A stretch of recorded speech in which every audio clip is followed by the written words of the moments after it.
अगर आपको बॉलीवुड की अंधाधुन टाइप की मूवीज पसंद है तो ये मूवी भी आपको पसंद आएगी। अंधाधुन एक नए से कैटेगरी में थी जो थी डार्क क्राइम थ्रिलर। इस टाइप की मूवीज में कैरेक्टर्स बहुत ही डार्क होते हैं। जब इनके साथ कुछ गलत होता है तो आप जस्टिफाई कर लेते कि ऐसा होना ही चाहिए था। आज की हमारी Korean movie beast that cling to the straw, और इसका और एक नाम है जो है beast clawing at the straws. ये 2020 की क्राइम थ्रिलर मिस्ट्री मूवी है। डायरेक्शन और राइटिंग अंधाधुन की तरह ही लगती है, और अगर आपको वो पसंद आई होगी तो ये भी जरूर पसंद आएगी। मूवी के लास्ट में एक अच्छा सा मैसेज भी है, तो वो भी हम देखेंगे। तो चलिए शुरू करते हैं। मूवी स्टार्ट होती है और हमारा एक कैरेक्टर जिसका नाम होता है जंग, ये हमें दिखता है। ये एक लॉकर के शॉप में काम करता है। अब देर हो चुकी है और ये शॉप अब बंद करने वाला है। तब उसे दिखता है कि एक आदमी उसका बैग लेने के लिए आया ही नहीं है।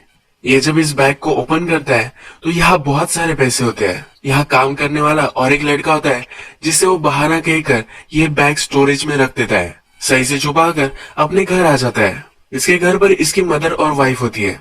इसकी बेटी हायर एजुकेशन के लिए एक अच्छी सी यूनिवर्सिटी में चली गई होती है। जब ये घर आता है तो देखता है कि वाइफ इसके मदर की टॉयलेट साफ कर रही होती है। इसकी मदर बहुत ही स्ट्रिक्ट टाइप का कैरेक्टर है। ये बहुत ही बूढ़ी है पर अभी भी इसे सब कुछ समझ में आता है, तो उसके इशारे पर सबको नचाती है। जब जंग घर पर आता है तो जंग को कहती है तुम्हें वो जॉब छोड़ देना चाहिए। इनकी पहले दुकान हुआ करती थी पर दुकान पर अब कोई भी नजर नहीं रखता। मदर कहती है कि फादर ने कितने एफर्ट्स लिए थे सब कस्टमर्स पाने के लिए, अब तुम्हें दुकान चलानी चाहिए। जब यंग वाइफ के पास आता है तो वाइफ कहती है कि हमारी बेटी अब 1 साल का गैप लेने वाली है। उसके एजुकेशन की फीस उसके पास नहीं है और ये भी इसे प्रोवाइड नहीं कर सकते, इसलिए 1 साल अब वो काम करेगी और इसके बाद फिर से एजुकेशन करेगी। यंग की वाइफ भी मेहनती होती है। ये भी एयरपोर्ट पर साफ सफाई का काम करती है। इसके बाद हमारा और एक मेन कैरेक्टर इंट्रोड्यूस होता है जिसका नाम होता है तेयंग। तेयंग एयरपोर्ट पर काम करता है। वहां पर उसका काम लोगों के पासपोर्ट अप्रूव करना होता है। रात में एक गैंग के पास तेयंग आता है। इससे बहुत सारे पैसे लिए थे और वो पे नहीं कर पा रहा। जो सब पैसे इसने लिए थे तो उसकी गर्लफ्रेंड इसे चुरा कर ले गई है। इसके गर्लफ्रेंड का नाम यूनी होता है। यह एक बड़ा खतरनाक गुंडा होता है और उसका राइट हैंड भी उसके साथ बैठा हुआ होता है। ये गुंडा तेयंग को कहता है कि तुम्हें जल्द से जल्द मुझे पे करना है। अगर तुम पे नहीं करोगे तो मेरे आदमी को ह्यूमन इंटेस्टाइन खाना बहुत पसंद है। अपने बॉस को समझाने की कोशिश करता है कि यूनी उसे भी दगा देकर भाग गई है, पर उसका बॉस समझने वाला नहीं। उसे जल्द से जल्द उसके पैसे चाहिए। मूवी में बहुत सारे कैरेक्टर है पर आप जरा कंफ्यूज मत हुए। इनकी जो स्टोरीज है ये परफेक्ट सेंस करती है और आपको सब समझ में आ जाएगा। इसके बाद हमारा और एक कैरेक्टर जिसका नाम होता है मीरान, ये इंट्रोड्यूस होता है। ये एक बार में प्रोस्टिट्यूशन का काम करती है। इस बार में एक दिन जीनते आता है। इसे कोई भी लड़की पसंद नहीं आ रही होती।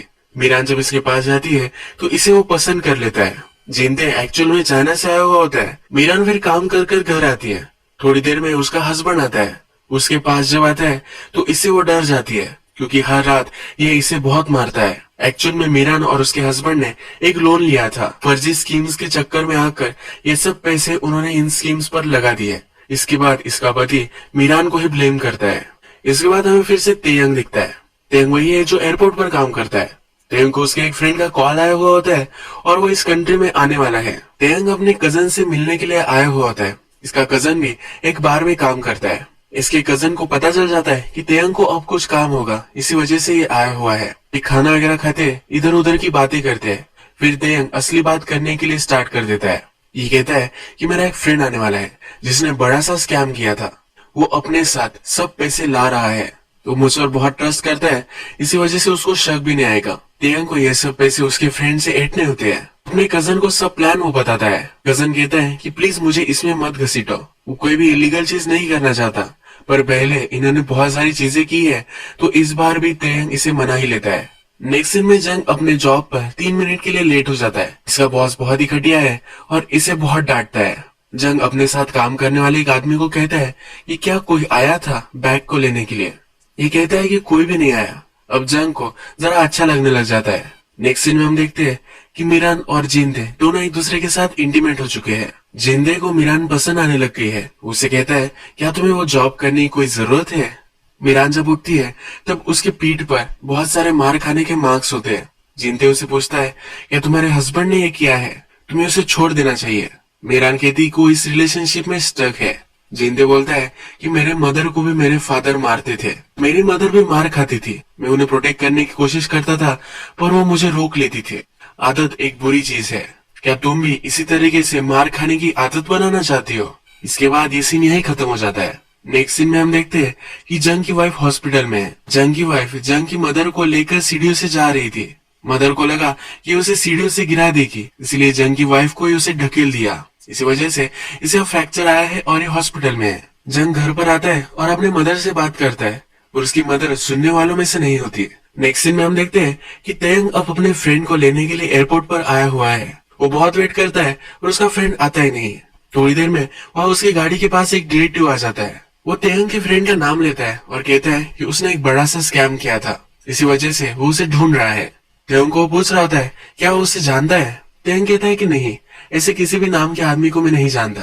पर इस डिटेक्टिव के पास जब ये स्कूल में थे, इस क्लास के सब रिकॉर्ड्स होते हैं। जबरदस्ती ये डिटेक्टिव तेयंग को खाना खाने के लिए लेकर आता है। तेयंग को उसके फ्रेंड की फोटो दिखाता है और तेयंग भी अब मान लेता है कि उसे पहचानता है। ये डिटेक्टिव कहता है कि मैंने उसके सब कॉल रिकॉर्ड्स वगैरह भी निकाले थे, पर उसमें तुम्हारा नंबर नहीं है। वो एक डमी फोन यूज कर रहा होगा, यानी कि पूरा शक तेयंग पर ही उसका है। तेयंग ने अपने फ्रेंड के साथ बात करने के सब कॉल रिकॉर्ड्स मिटा दिए होते हैं। टेन भी कॉन्फिडेंटली कहता है कि देख लो, कोई भी रिकॉर्ड नहीं है। इसके बाद डिटेक्टिव कॉल आ जाता है और वहां से चला जाता है। बहुत ही एक्सपेंसिव जगह तेयंग को उसने लाया हुआ होता है और तेयंग को ये सब बिल पे करना पड़ता है। हमें फिर से जंग दिखता है, वाइफ हॉस्पिटल में है, इसी वजह से आज काम को लेट हो चुका है। अपने बॉस को जब वो कॉल करता है तो उसका बॉस कहता है कि अब तुम्हें आने की कोई भी जरूरत नहीं है, उसे वो फायर कर देता है। नेक्स्ट सीन में हमें मीरान दिखती है। उसके हस्बैंड की हेल्थ पॉलिसी वो देख रही होती है। अगर उसका हस्बैंड एक्सीडेंट से मर जाता है तो उसे $500,000 मिलने वाले होते हैं। इसके बारे में अब वो जिंदे से बात करती है। जिंदे से मिलकर वो अपने हस्बैंड को मारने का प्लान बनाती है। मीरान कहती है कि रात में मेरा हस्बैंड बहुत ही ड्रिंक करता है और 2-3 बजे बाहर से बाहर आता है। जब मीरान का हस्बैंड बाहर आएगा तब जिंदे उसे गाड़ी से उड़ाने वाला होता है। जिंदे भी इसके लिए मान जाता है और एक आदमी को उड़ा देता है। वो आगे जाता है और मीरान को कॉल करता है कि सब कुछ ठीक रहा है। अब वो एक माउंटेन पर जा रहा होता है। मीरान कहती है कि तुम वहां क्यों जा रहे हो। जिंदे कहता है कि वहां एक कॉम्प्लिकेशन हो गया था, उसकी बॉडी में वही नहीं रख सकता था। वो जाकर माउंटेन पर एक बॉडी गाड़ने वाला है। मीरान अब डिस्टर्ब हो जाती है। उसका हस्बैंड अगर गायब हो गया तब उसे पैसे नहीं मिलेंगे, अगर मिले भी तो 5 साल बाद मिलेंगे। वो इतना सारा वेट नहीं कर सकती। अब वो निराश होकर बैठी हुई होती है तो थोड़ी देर में उसका हस्बैंड आ जाता है। जिंते ने किसी और ही आदमी को मार दिया था। अब नेक्स्ट सीन में हमें तेयंग दिखता है। तेयंग के कजन के पास गैंगस्टर आया हुआ होता है। तेयंग अपने फ्रेंड को एटने वाला था, सब पैसे उससे लेने वाला था। ये सब गैंगस्टर को पता चल चुका है। तेयंग से भी ये सब प्लान बुलवा लेता है। अब इसे भी इन पैसों में से कट चाहिए। गैंगस्टर जाने के बाद तेयंग का कजन बहुत ही वरी करने लग जाता है। तेयंग कहता है वरी मत करो, जो भी सब चीजें होती है इसके पीछे कुछ रीजन होता है। तेयंग फिर उसे एक स्टोरी सुनाता है। वो कहता है कि तुम्हें पता है क्यों मैं सिगरेट पीता हूँ? इस सिगरेट का नाम लकी स्ट्राइक होता है। ये कहता है कि मेरे फ्रेंड के साथ एक लॉन्ग ट्रिप के लिए मैं जा रहा था। हम रोड पर पेट्रोल भरने के लिए रुके थे। मुझे सिगरेट बाय करनी थी। मैं सिगरेट बाय करने के लिए गया और एक बड़ी सी ट्रक आई और मेरी गाड़ी को उसने ठोक दिया। अगर मुझे सिगरेट पीने की आदत नहीं होती तो मैं अभी जिंदा नहीं होता। तेयंग अपनी बुरी चीजों का भी इसी तरीके से जस्टिफिकेशन करता है। इस स्टोरी को आप याद रखें, मूवी के लास्ट में आपको काम आएगी। मीरान फिर से जिंदे से मिलती है। वो कहती है उनका प्लान अब अनसक्सेसफुल हो चुका है, उसे फिर से जॉब करना पड़ेगा। वो जिंदे को कह रही होती है कि वो चाइना चला जाए, वो वहाँ सेफ रहेगा। जिंदे ने उस आदमी को मारा तो मर्डर करने के बाद उसे बहुत ही बुरा लग रहा है। नेक्स्ट सीन में हमें यंग दिखता है। यंग का जॉब चला गया है तो पैसों का क्या, ये उसे सवाल आता है। वो जल्दी से उसके जॉब के यहाँ आ जाता है और पैसों की बैग लेकर बाहर निकलता है। टिकर जब यहाँ से जा रहा होता है तो वहाँ पुलिस डिटेक्टिव्स आ जाते हैं। जो आदमी पैसे रख कर गया था उसकी जांच वो कर रहे हैं। यंग उसे नहीं जानता, ये कहकर वहां से जा रहा होता है। तो वहाँ उसका बॉस भी आ जाता है। जब बॉस इसकी बैग देखता है तो पूछता है कि इसमें क्या है। यंग कहता है कि मेरा सब सामान है, बुक्स वगैरह मैं यहाँ से लेकर जा रहा हूँ। बॉस कहता है कि मुझे देखना है। यहाँ पर पुलिस भी होते हैं जो जा रहे होते हैं। पुलिस जब तक वहां से चले नहीं जाते तब तक यंग अपने बॉस से बात करता रहता है, उसे टालता रहता है। जब पुलिस यहाँ से चले जाते हैं तो जंग अपने बॉस को कहता है कि देखो, मैं पहले तुम्हारे लिए काम करता था, तुम मुझे तंग करते थे पर फिर भी ये मैं सब सहन कर लेता था। तुम अब मेरे बॉस नहीं हो, तुम्हारे साथ मैं बहुत गलत चीजें कर सकता हूँ। उसे धमकी देकर वहां से चला जाता है। बॉस भी इससे डर जाता है। इसके बाद नेक्स्ट सीन में हमें बाहर में एक आदमी तमाशा खड़ा करता हुआ दिखता है। मीरान भी वहां होती है। या फिर इस बार की ओनर आती है। ये यूनी ही है, तेयंग की गर्लफ्रेंड जो उसके सब पैसे लेकर भाग गई थी, ये वही है। ये आदमी यूनी से डिसरिस्पेक्टफुल होता है तो उसे स्लैप कर कर वहां से चली जाती है। मिरान को भी अपने पास वो बिठाती है। मिरान की इंजरीज देखकर समझ आती है कि उसका हस्बैंड उसे मारता होगा। मिरान को कहती है, अगर तुम्हें कोई भी तरीके का प्रॉब्लम आया तो मैं तुम्हारे लिए हूँ, तुम ज्यादा वरी मत करना। अब हम देखते हैं कि जिंदे को मिरान का कॉल आता है। आदमी को मारने के बाद जिंदे बहुत ही डिस्टर्ब हो चुका है, इसे आवाज सुनाई दे रही है। मिरान अब इससे मिलने के लिए जाती है। ये बहुत ही डिस्टर्ब होकर कह रहा होता है कि अब मैं पुलिस के पास जाने वाला हूँ, सब कुछ उन्हें बता दूंगा। वो मिरान का नाम नहीं लेने वाला होता, पर फिर भी मिरान को एक खतरा होता है। मिरान कहती है कि जिस आदमी को तुमने गाड़ा है उसकी जाकर हम शांति कर आते हैं, तुम्हें जरा अच्छा लगेगा। ये फिर माउंटेन में पहुंचते हैं और वहाँ सब कुछ वो सेरेमनी वगैरह करते हैं। जेनते को अभी भी सब गलत लग रहा होता है। ये फिर से मिरान से कहता है कि वो डायरेक्टली पुलिस के पास ही जाने वाला है।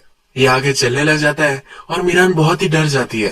ये गाड़ी स्टार्ट करती है और गाड़ी से जिंदे को उड़ा देती है। उड़ाते वक्त इसका भी एक्सीडेंट हो चुका होता है। फिर यूनी को कॉल लगाती है। यूनी को उसके हस्बैंड का जो इंश्योरेंस था इसके बारे में, जो सब सिचुएशन हुई थी, इन सब के बारे में बता देती है। यूनी कहती है तो डरने की कोई भी जरूरत नहीं है, मैं सब कुछ ठीक कर दूंगी। कार को वगैरह वो स्क्रैप कर देती है।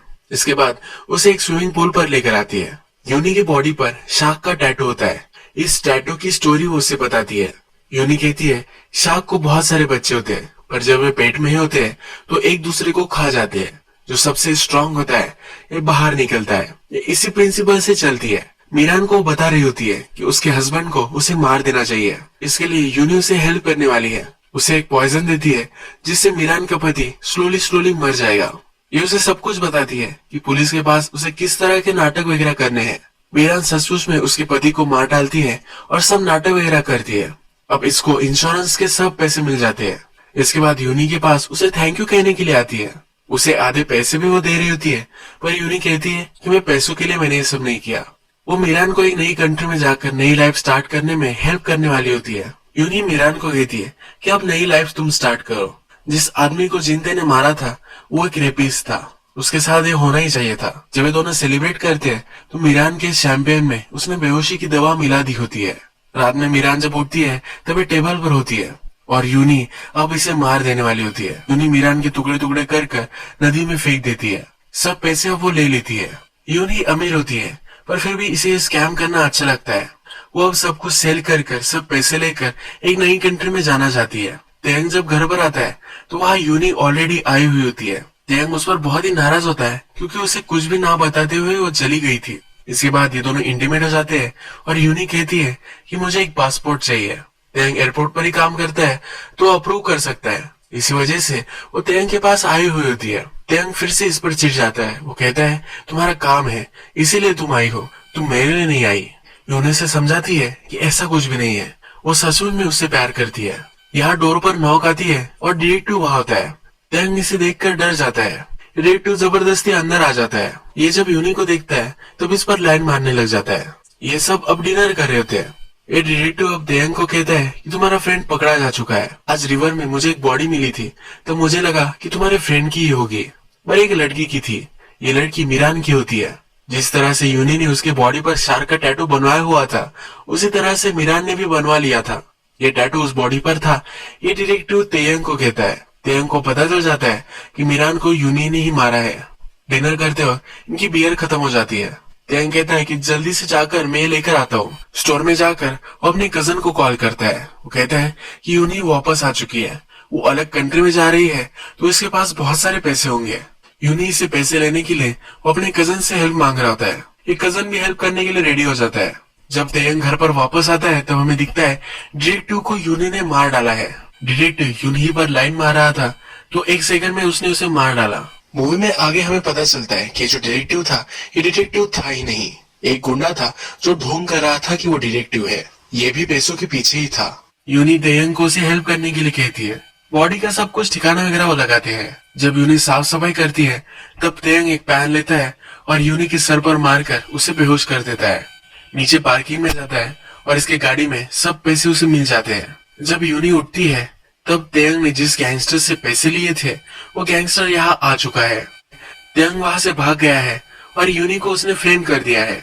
यूनी तेयंग को कॉल लगाती है, पर तेयंग कहता है कि तुम्हारे साथ मैंने इतना सब वक्त गुजारा, पर फिर भी तुमने मुझे धोखा दिया था, इसका तुम इसे पेबैक समझ लो। ये पैसे लेकर फिर तेयंग लॉकर रूम में आ जाता है। यही वो पैसे हैं जो जंग को मिले हैं। तेयंग ये पैसे यहाँ रख कर थोड़े टाइम में वहां से जाने वाला होता है, तभी इसके सिगरेट खत्म हो जाते हैं। सिगरेट लेने के लिए जब वो बाहर आता है तो गैंगस्टर उसे स्पॉट कर लेता है। ये गैंगस्टर तेयंग के पीछे पीछे भागता है। तेयंग रोड पर आ जाता है और एक गाड़ी के नीचे आकर वो मर जाता है। जैसा मूवी में हमने देखा है कि तेयंग बिलीव करता था कि सिगरेट की वजह से उसे लाइफ मिली है, पर उसे सिगरेट नहीं इसकी लाइफ ले ली। ये मूवी सुपरस्टिशंस पर एक अच्छा सा कमेंट करती है। नेक्स्ट सीन में हमें जंग दिखाया गया है और अपनी वाइफ से वो बात कर रहा है। अपनी वाइफ को कहता है कि अब तुम्हें काम करने की कोई भी जरूरत नहीं है। इसकी वाइफ उस पर बिलीव नहीं करती और काम पर चली जाती है। जंग को फिर उसके बॉस का कॉल आता है। उसका बॉस उसे कहता है तुम्हारी सैलरी लिए बिना ही तुम चले गए। बहुत सारे लोग सैलरी के लिए बाद में परेशान करते हैं, इसी वजह से उसका बॉस उसे बुला लेता है। जंग उसके बॉस के पास पहुंचता है तब हमें दिखता है कि वह गैंगस्टर और यूनी है। ये दोनों पैसों को ढूंढ रहे हैं। उन्होंने फिगर आउट कर लिया है कि ये पैसे जंग के पास ही है। जब वे जंग को बैग के बारे में पूछते हैं तो जंग कहता है कि वो बैग मेरी वाइफ ने मुझे दी थी। जंग वहाँ अनकंफर्टेबल हो जाता है और वहां से निकल जाता है। घर आने के बाद सब पैसे वो चेक करने लग जाता है, तभी गैंगस्टर और यूनी वहां पहुंच जाते हैं। यूनी और गैंगस्टर ऐसा ढोंग कर रहे होते हैं कि पुलिस डिटेक्टिव्स हैं। सब पैसे वो ले लेते हैं। आवाजें आ रही होती है तब जंग की मदर वहां आती है। जंग उन्हें इंट्रोड्यूस कराता है, पर मदर कहती है ये डिटेक्टिव्स थोड़ी ना है, इनके हाथ पर टैटूज दिख रहे हैं, इस तरह के टैटूज अलाउड नहीं है। यूनी मदर को मारने लग जाती है और बेहोश कर देती है। ये गैंगस्टर भी जंग को बेहोश कर देता है। गैंगस्टर का जब ध्यान नहीं होता तो यूनी गैंगस्टर को ही मार देती है। इसके बाद पैसे लेकर वहां से भाग जाती है। पूरे घर को उसने आग लगा दी होती है। गैंगस्टर का राइट हैंड जब ये सब देखता है तो उसे बहुत गुस्सा आता है। यूनी एयरपोर्ट पर आती है और ये सब पैसे वो लॉकर में रख देती है। ये गैंगस्टर का राइट हैंड यूनी को स्पॉट कर लेता है। ये जाता है और बेरहमी से इसका मर्डर कर देता है। यूनी समझती थी कि वो एक शार्क है, सबको मारकर बचकर वहां से निकल सकती है, पर अब उसका ही शिकार हो चुका है। फिर से हम अपने आप को क्या समझते हैं और क्या होता है, इस पर और एक कमेंट्री मूवी करती है। इसके बाद हम देखते हैं घर जब जल रहा था तो जंग फिर से होश में आ गया था। अपनी मदर को लेकर वो बाहर आ जाता है। उसका घर भी जल गया है और पैसे भी चले गए हैं। वो रोने लग जाता है। उसकी मदर फिर उसे कहती है कि रो मत, तुम अभी भी जिंदा हो, यही इम्पोर्टेंट है। अगर मूवी में देखे तो बहुत सारे कैरेक्टर्स मर चुके हैं। ये उसे समझाती है कि तुम्हारे फादर जब वॉर से वापस आए थे तब हमारे पास कुछ भी नहीं था, और तुम्हारे फादर मेहनती थे। उन्होंने शॉप खड़ी की और इसके बाद अच्छे से बिजनेस चलाया। जब तक तुम्हारे पास हाथ पैर है और तुम मेहनत कर सकते हो तब तक कोई भी तुम्हें प्रॉब्लम नहीं आएगी। जिंदगी में लालच एक बुरी चीज है। जिंदगी में लालच एक बुरी चीज है और ये हमेशा डुबा कर ही जाती है।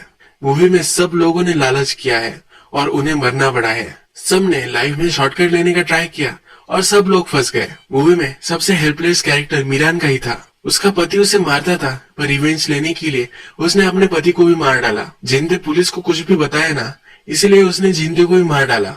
वो मीरान का नाम नहीं लेने वाला था, पर फिर भी वो क्रूअल बन चुकी थी। जिस तरीके से उसका हस्बैंड क्रूअल था वही वो बन चुकी थी। इसी वजह से उसे भी प्राइस पे करनी पड़ी।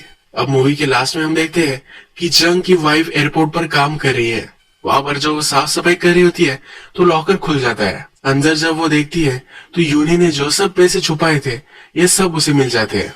ये लेकर तुरंत वहां से जा रही है, ये हमें दिखता है। यही इस मूवी की थोड़ी सी अटपटी, थोड़ी सी हैप्पी एंडिंग हो जाती है।